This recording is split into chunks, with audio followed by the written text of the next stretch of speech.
Hey guys, it's Ms. Lee here. We're going to talk through IXL assignment day 2 in case you need some extra help with that. Make sure you've watched the videos. I believe Ms. Doherty did today's for day 2. But this is for if you need a little bit extra help or you're struggling with these IXL and just kind of want to work through it. Keep in mind our office hours are always open if you need help with this as well, but this is another way to go around it. So we're going to talk through our exponential functions, domain and range. So remember your exponential functions, the one like you see on the screen. Domain and range are your two different kinds of values. So domain is your left and right, your x values. Range is your up and down, your y values. So for like this one here, it's asking about our x values. So that's going to be talking about our left and right. But before we get even into talking about the graph, I'm going to talk about what each of these answer choices mean, because they look a little different than ones you've seen before, or they just get kind of confusing. So we're going to break down each different one. So the first thing is this x with the bar, then the x. All of that means in math notation is x such that x. What that means is it's saying x's that are in this range. So really, for our purposes, we can kind of ignore that first bit. It's important to write it that way because it helps us know what we're talking about. But when we're just kind of looking for what our domain and range is, that part is a little bit irrelevant. Okay, so once we're past that, so x such that x is greater than 0 is what that first one would read as. But this is looking at x greater than 0. And it's just greater than. So if I'm looking on my little number line and I'm at 0, this would be all of the x's greater than 0, but not including. Second one, all real numbers. So what that means is nothing's excluded. So again, if I'm looking at my little number line here, my x's, I'll keep 0 as the middle. This is all numbers. So everything here gets touched. The third one, x greater than or equal to 0. So it's very similar to the first one, except this time it includes 0 and goes up. And if it helps you when you're looking at these to draw out these number lines, go for it. It helps me visualize when I'm trying to figure all of it out. Okay, this next one's a little bit different. This time it's x less than or equal to 0. So I'm going to look at all the numbers that are less than 0, and then I also include 0. And then our last one here, we've got all x's less than 0, but this time I don't include 0, so all of these guys. So those are what those options mean. They're each talking about a different part of the graph. So now on our main page, we need to figure out which one of those is our domain. So if I am looking at this domain, remember your domain is your left, your right. And I'm worried about this axis. So I'm looking left and right. Let's start trying to knock out some values if I don't see it immediately. So I know that this green line that's here goes all the way to my negatives. So it includes every single negative value. So I know because of that, that I cannot include these x greater thans. Because I know x can be less than 0. Because I see it. I see this line. Let me change my color to green. I see this line going here that is less than 0. And do I also see a line going greater than 0 the other way? I do. Because of that, I can ignore those two. Because those are saying it's only stuff that's less than 0. So since I have a line on either side of 0, I know it has to be all real numbers. So it's on either side of 0, continues out all the way, stretches forever. It's all real numbers. I'm going to give you a hint.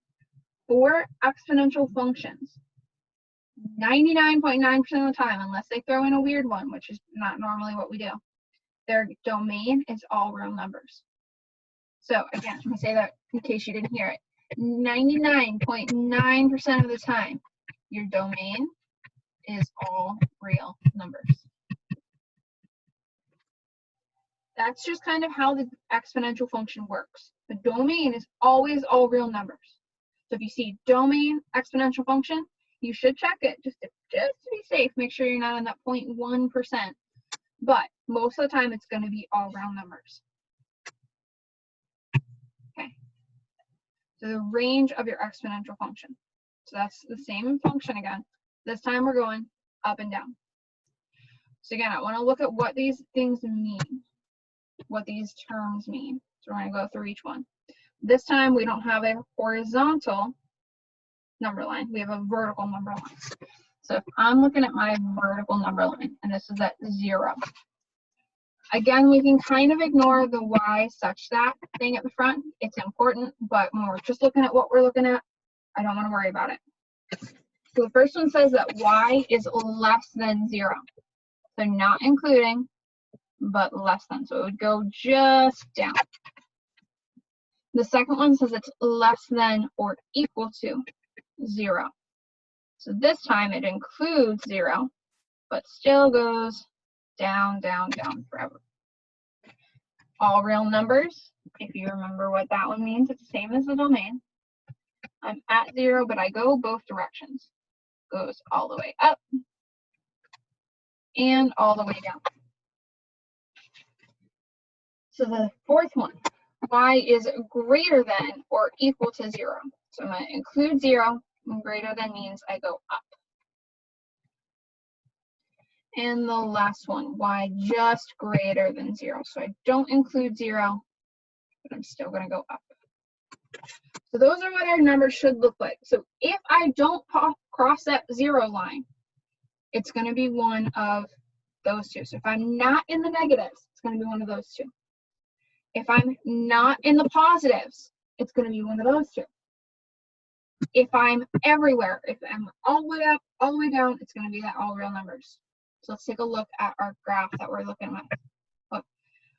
So as we said, I don't see any y for this blue line, that's going past 0. So you see how this line, this blue line here, stays right at 0. It never goes below 0.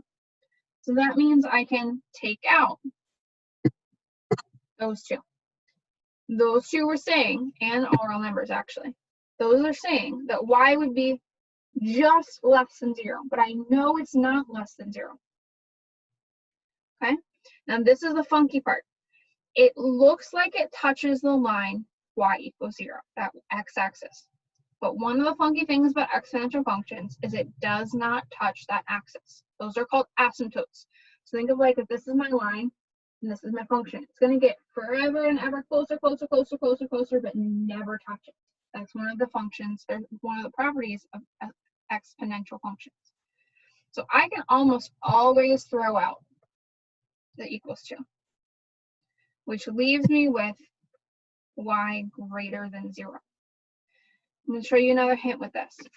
As long as your function looks like this, as long as it looks like it's hitting 0, it's always going to be that option. It's always going to be greater than. So if your function looks like this guy here is 99.9% of your answer. The one time it's a little bit different is when it looks like that. So this is kind of a little bit opposite of the exponential function. It's still an exponential function, but this time it's going down. But if you remember, we said for exponential functions, your domain is always going to be all real numbers. Domain, always all real numbers. So that lets me immediately knock out two options because my domain has to be all real numbers. And what did we say else we could knock out? Your range is never going to be equal to. So your range, this guy in the second part, is never going to be that equals to. So I can knock him out. So those are your two things to look for. Your domain is always all real numbers. Your range is always either going to be just less than, just greater than. It's never going to involve the equals. So hopefully this is a good starting point to get you started on that assignment. if you need more help, seek us out during office hours, either myself, if you're in my class, you've got me or Ms. Doherty. If you're in any of the other classes, seek out your teacher for office hours and they'll be glad to help you.